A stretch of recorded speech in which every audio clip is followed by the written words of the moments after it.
화장실을 다녀와도 시원하지 않고 며칠째 변을 못 본 적은 없으신가요? 그런 날은 배가 답답하고 불편해 외출마저 꺼려질 때가 있습니다. 변비는 누구에게나 생길 수 있는 흔한 증상이지만 나이가 들수록 그 빈도와 고통이 더 커지기 쉽습니다. 오늘은 나이 들수록 변비가 흔해지는 이유와 대장암과는 어떻게 구별해야 하는지, 그리고 잘못 알려진 변비 대처 습관부터 많은 분이 잘 모르시는 구체적인 해결법까지 꼼꼼하게 알려드리겠습니다. 끝까지 들어보신다면 지금 겪고 계신 불편함이 한결 가벼워질 수 있을 거라 생각합니다. 먼저 변비가 정확히 어떤 상태인지부터 살펴보겠습니다. 변비란 배변 횟수가 줄거나 배변할 때 지나치게 힘이 들고 변이 딱딱해져서 쉽게 나오지 않는 상태를 말합니다. 일반적으로 일주일에 3번 미만으로 화장실에 가거나 화장실에 가도 변을 보기가 힘들고 아직 변이 남은 듯한 잔변감을 느낄 때 변비라고 합니다. 그렇다면 왜 나이가 들수록 변비가 많아질까요? 첫 번째, 장의 노화 때문입니다. 장은 근육으로 이루어져 있는데 나이가 들면 근력이 약해져 변을 장 밖으로 밀어내는 힘이 떨어집니다. 두 번째, 수분 섭취가 줄어들기 때문입니다. 나이가 들면 몸에 수분이 부족해도 갈증을 잘 느끼지 못해 물을 덜 마시는 경우가 많습니다. 수분이 부족하면 장 속의 변이 수분을 빼앗겨 딱딱해지고 배출하기가 어려워집니다. 세 번째, 흔히 간과하기 쉬운 것이 약물의 영향입니다. 고혈압, 당뇨, 관절염 같은 만성질환으로 약을 드시는 분이 많으신데요. 특히 진통제, 철분제, 일부 혈압약, 항우울제 같은 약물은 변비를 유발할 수 있습니다.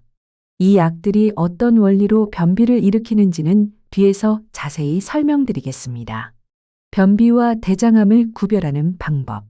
변비와 대장암을 함께 떠올리시는 이유는 대장암의 주요 증상 중 하나가 배변 습관의 변화이기 때문입니다. 대장암은 대장벽에서 자라는데 종양이 커지면 장 속 통로를 좁히거나 막아서 변이 잘 내려가지 못하게 할 수 있습니다. 특히 기존에는 없던 변비가 갑자기 심해지거나 배변 습관이 눈에 띄게 달라졌다면 주의가 필요합니다.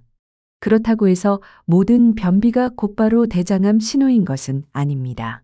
하지만 아래와 같은 증상이 동반된다면 반드시 검사를 받아보셔야 합니다. 갑자기 체중이 줄거나 변에 피가 섞여 나오거나 혈변이 보이는 경우, 배를 만졌을 때 딱딱한 덩어리가 만져지는 경우, 설사와 변비가 번갈아가며 반복되는 경우, 복통이 심하고 가스가 지나치게 차는 느낌이 드는 경우 등입니다. 이런 증상이 있다면 단순 변비로 넘기지 마시고 반드시 병원에서 진료를 받으시길 권합니다. 잘못된 변비 대처 습관. 변비가 심하면 누구나 답답하고 어떻게든 해결하고 싶어지기 마련입니다. 그러다 보니 잘못된 방법으로 대처하시는 분이 많습니다. 먼저 무턱대고 변비약에 의존하시는 분이 있습니다. 처음에는 효과가 있지만 장이 약에 길들여지면 스스로 움직이지 않게 됩니다. 결국 나중에는 약 없이는 화장실에 가지 못하는 상황이 생길 수 있으니 주의해야 합니다. 또 요즘 많이 보이는 디톡스 음료나 숙변 제거 건강식품에만 의존하는 분도 있습니다. 이런 제품들 중 상당수는 설사를 유발하거나 장운동을 과도하게 자극하는 성분이 들어있어 일시적으로는 속이 비워진 느낌이 들 수 있지만 탈수나 전해질 불균형을 일으켜 오히려 몸을 지치게 만들 수 있습니다. 그리고 의외로 변비 때문에 음식을 극도로 줄이거나 단식하시는 분도 많습니다. 배가 불편하고 답답하니 먹으면 변이 더 쌓일 것 같다라고 생각하거나 차라리 안 먹으면 변이 안 생기지 않을까 하고 잘못 오해하시는 경우가 많습니다. 하지만 음식을 줄이거나 굶으면 장은 자극을 덜 받아 움직임이 둔해지고 오히려 변비가 심해질 수 있습니다. 변비 해결을 위한 구체적인 방법. 그렇다면 변비를 어떻게 해결해야 할까요? 익히 알고 계시는 물 많이 마시세요와 같은 이야기가 아니라 많은 분이 잘 모르시지만 정말 중요한 해결법 6가지를 알려드리겠습니다. 먼저 배변 자세를 살펴보겠습니다. 좌변기에 그냥 앉으면 직장이 꺾여서 변이 내려가는 통로가 좁아지기 쉽습니다. 반면 무릎을 높이면 직장이 일직선으로 펴져서 배변이 훨씬 수월해집니다. 스쿼트 자세, 즉 무릎을 높이는 배변 자세가 좌변기 자세보다 배변을 더 수월하게 한다는 연구들이 있습니다. 실제로 쪼그려 앉은 자세가 배변 시간을 단축시키고 잔변감을 줄일 수 있다는 결과도 일부 보고되고 있습니다. 그래서 요즘 스쿼트 스툴이라는 발받침대가 인기를 끌고 있습니다. 비싼 제품이 아니어도 발 아래 작은 발판만 두어도 장이 훨씬 편하게 움직일 수 있습니다. 두 번째는 복용 중인 약물을 점검하는 것입니다. 노년층에서 변비가 많은 이유 중 하나가 바로 약물 때문입니다. 마약성 진통제인 모르핀이나 옥시코돈은 암성 통증이나 극심한 만성 통증 치료에 사용되는데 장의 운동을 억제해 변의 이동을 늦추고 변비를 유발할 수 있습니다. 또 빈혈 치료에 자주 쓰이는 철분제는 장에서 수분 흡수를 늘려 변을 딱딱하게 만들 수 있고 고혈압 치료에 자주 쓰이는 칼슘 채널 차단제 혈압약, 특히 암로디핀 같은 약은 혈관뿐 아니라 장 근육도 이완시켜 배변 운동을 둔화시킬 수 있습니다. 그리고 사만개 항우울제는 우울증 치료에 쓰이는 약입니다. 이 약은 몸에서 침이나 장액 같은 분비물을 줄이고 장의 움직임도 느리게 만듭니다. 그래서 변비가 생기기 쉽습니다. 많은 분들이 나이가 들면서 만성질환으로 약을 드시게 되는데 이런 약들이 변비를 유발할 수 있습니다. 따라서 변비가 심해진다면 단순히 변비약부터 찾기보다는 현재 복용 중인 약이 원인일 수 있다는 점을 살펴보고 의사와 상의하시는 것이 중요합니다. 세 번째는 잠자는 습관입니다. 장은 단순히 소화만 담당하는 기관이 아니라 우리 몸의 생체 시계에 맞춰 움직입니다. 보통 밤에는 장 운동이 전반적으로 줄어들고 아침에 다시 활발해지는데요. 그런데 밤늦게 자거나 잠을 자주 깨면 장의 리듬이 깨져 배변 활동이 둔해질 수 있습니다.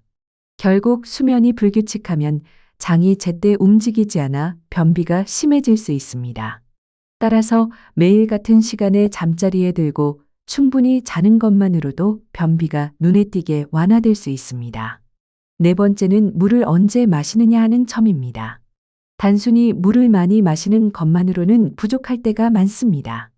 아침 공복에 물을 마시면 위가 자극을 받아 대장에 신호가 전달되고 그 덕분에 장 운동이 활발해질 수 있습니다. 이런 현상을 위대장 반사라고 부릅니다.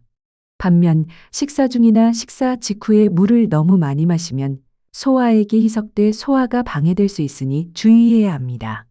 대신 식사와 식사 사이에는 갈증을 느끼지 않도록 조금씩 자주 물을 마시는 것이 좋습니다. 이렇게 하면 몸의 수분을 유지하면서도 소화에는 무리가 가지 않습니다. 다섯 번째는 음식 관리입니다. 먼저 식이섬유에 대해 알아보겠습니다. 식이섬유는 쉽게 말해 우리 몸에서 소화되지 않고 그대로 장까지 내려가는 성분입니다. 이 식이섬유는 장에서 아주 중요한 역할을 합니다. 수용성 식이섬유는 물을 만나면 젤처럼 변하는데 이 덕분에 변이 수분을 머금어 부드럽게 배출될 수 있습니다. 귀리나 보리, 사과, 당근 같은 음식들이 여기에 해당합니다. 반면 불용성 식이섬유는 물에 잘 녹지 않지만 장 안에서 부피를 크게 늘려 장벽을 자극하고 배변을 도와줍니다. 대표적으로 현미나 통밀빵, 채소 껍질 등이 있습니다. 그래서 변비가 있을 때는 이 두 가지 식이섬유를 잘 섞어 섭취하는 게 중요합니다. 수용성 식이섬유만 먹으면 묽은 변이 될 수 있고 불용성 식이섬유만 먹으면 오히려 가스가 차거나 변이 단단해질 수 있기 때문입니다. 적절히 함께 챙겨주시는 것이 좋습니다. 또 프리바이오틱스와 프로바이오틱스도 장 건강에 매우 중요합니다. 프리바이오틱스는 장내 유익균의 먹이가 되는 물질로 올리고당, 이눌린, 푸른 등이 여기에 해당합니다. 반면 프로바이오틱스는 유익균 그 자체를 말하며 요구르트나 김치, 그리고 발효양 배추인 사워크라우트 같은 음식에 많이 들어 있습니다. 커피도 일부 사람들에게는 장 운동을 촉진해 변비 완화에 도움이 될 수 있습니다. 커피를 마시면 위가 자극을 받아 장의 움직임이 활발해지는 경우가 있기 때문입니다. 다만 커피를 과도하게 마시면 속이 불편해지거나 장이 오히려 예민해질 수 있으니 하루에 한두 잔 정도로 적당히 드시는 것이 좋습니다. 그리고 요즘은 식이섬유 가루 제품도 많이 이용됩니다. 이눌린이나 차전자피, 즉 사일륨 허스크 같은 수용성 식이섬유를 분말로 만든 제품들이 시중에 판매되고 있습니다.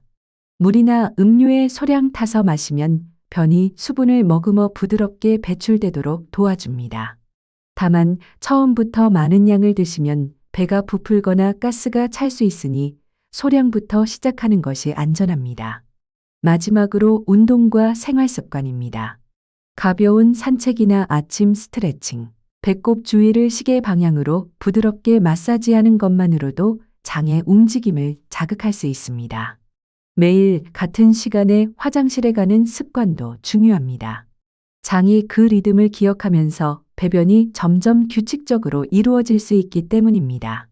또한 스마트폰을 보며 화장실에 오래 앉아 있는 습관은 반드시 고치셔야 합니다. 오래 앉아 있으면 골반을 받쳐주는 근육, 즉 골반저 근육이 약해져 혈액순환에도 좋지 않기 때문입니다. 마지막으로 규칙적인 식사 시간을 지키는 것 역시 장의 리듬 유지에 큰 도움이 됩니다.